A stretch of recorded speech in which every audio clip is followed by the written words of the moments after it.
On Tuesday, 7 House progressives sent a letter to Attorney General Merrick Garland asking for him to drop the extradition and criminal charges against Wikileaks founder Julian Assange. The letter reads, "Every day that the prosecution of Julian Assange continues is another day that our own government needlessly undermines our own moral authority abroad, rolls back the freedoms of the press under the First Amendment at home. We urge you immediately to drop these Trump-era charges against Mr. Assange and halt this dangerous prosecution." The full list of signatories of this letter are Representatives Rashida Tlaib, Cori Bush, Greg Casar, Jamal Bowman, Alexandria Ocasio-Cortez, Ayanna Pressley, and Ilhan Omar. As noted by Halafel Flow, both Representatives Ro Khanna and Pramila Jayapal have said that Julian Assange shouldn't be extradited. He notes that it is really disappointing that they both haven't signed on, despite those public proclamations of support. It is an interesting choice also that there are no conservatives who support the release of Julian Assange on this letter. We know that Marjorie Taylor Greene has expressed her support of this. It's unclear if there was not an effort to get her on this letter or if she herself chose not to sign this letter. Yeah, so I looked. I can't find any information for why that might be the case. It's not clear that Marjorie Taylor Greene was asked and then declined. It's not clear she was asked at all. We don't know.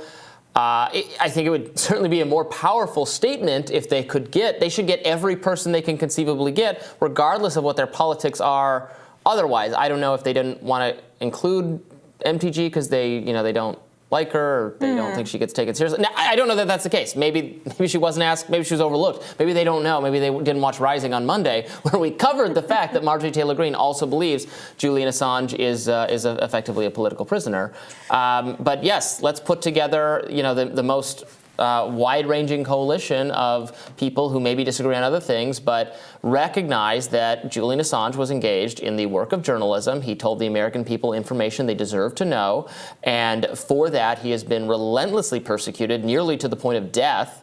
And it would be the simplest, easiest thing in the world for the U.S. government to say, to pardon or commute or do what, signal that there will be no prosecution, that he should not continue to be held in this jail in the UK.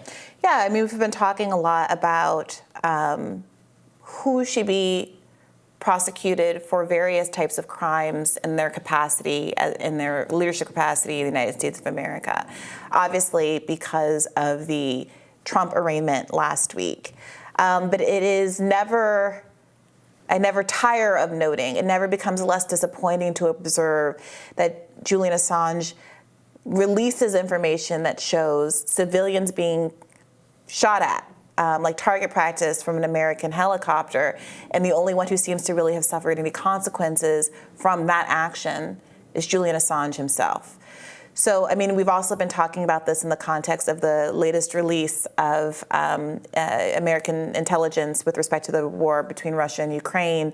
And again, the focus of the corporate media has very much been, let's get the leakers, let's prosecute the leakers. And the mainstream media has agreed to not discuss what's in these classified documents. The focus again and again seems to be protecting the privacy interests of the government, which of course in some instances that's probably legitimate in a wartime posture, and the undercover agents and all of those kinds of things, their life might be at risk, all of that. But in this kind of an instance, I really do feel like there has been a kind of collective amnesia, and it is important to continue to center what Julian Assange actually revealed as we continue to advocate for his freedom. Right. The mainstream media does not glamorize leakers or whistleblowers unless you go through their channels, is probably the observation I would have here. I mean, I mentioned this is why my skepticism of the recent U.S. intelligence leak, why I'm skeptical that the leaker had the goal of drumming up sympathy for Ukraine. I mean, I understand why people like Aaron Mate have raised that, but it's certainly a real possibility. But the way to do that, you get the media on your side, you work with it, you leak it to a media outlet, and then they condone, they give themselves lots of awards for their brave truth-telling journalism.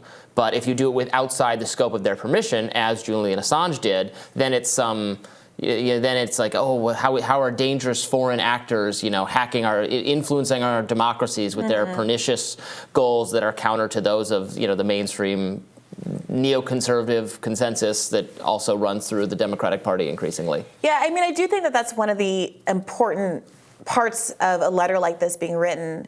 It's that it is very easy to posture as a vanguard of free speech advocacy, to make claims about how invested one is in that particular principle, when there isn't really any competition for that lane, because the left, the elected left at least, has been relatively silent on huge issues like this, which I would argue are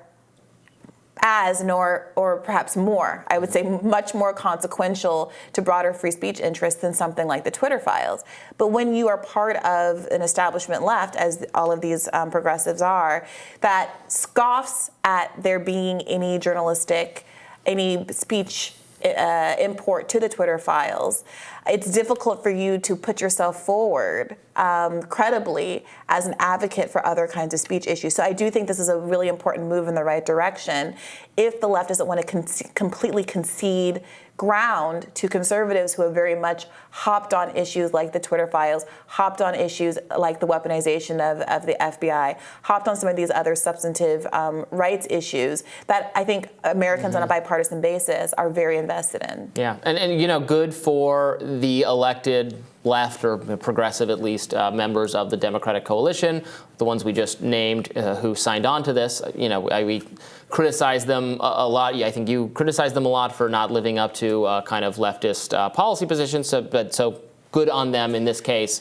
for speaking out. But let's also not forget who didn't sign on. Pramila Jayapal. It's been reported that she has been at the root of many of the moments in which I've been disappointed with progressives. She's been the one that whipped them to not force the vote on the $15 minimum wage. Again, an enormously popular and frankly now way past due policy. It should be much higher at this point, accounting for inflation. Every time you see a moment where progressives have basically stood down, there's been some Politico report or report elsewhere that says Pramila Jayapal was the one at issue. She's the head of the Congressional Progressive Caucus, and it seems like there has been an argument that she seems to be positioning herself for much longer-term leadership goals in a way that is out of step with progressive interests. And Ro Khanna has had similar accusations made about him. I interviewed him recently on my own podcast about his political ambitions. He declines to, he says he's obviously not interested in 2024, but 2028 seems to be a big question mark. And is it the case that politicians who have loftier personal ambitions are unwilling to touch this issue? That would be very disappointing, because I don't think Julian Assange should be considered at all a controversial issue in the United States today. It's remarkable to me that it is at all. And it's deeply frustrating that people who are positioned to be long-term leaders of whatever that word means, the progressive movement in Congress, are unwilling to get behind such a no-brainer. Yes, indeed.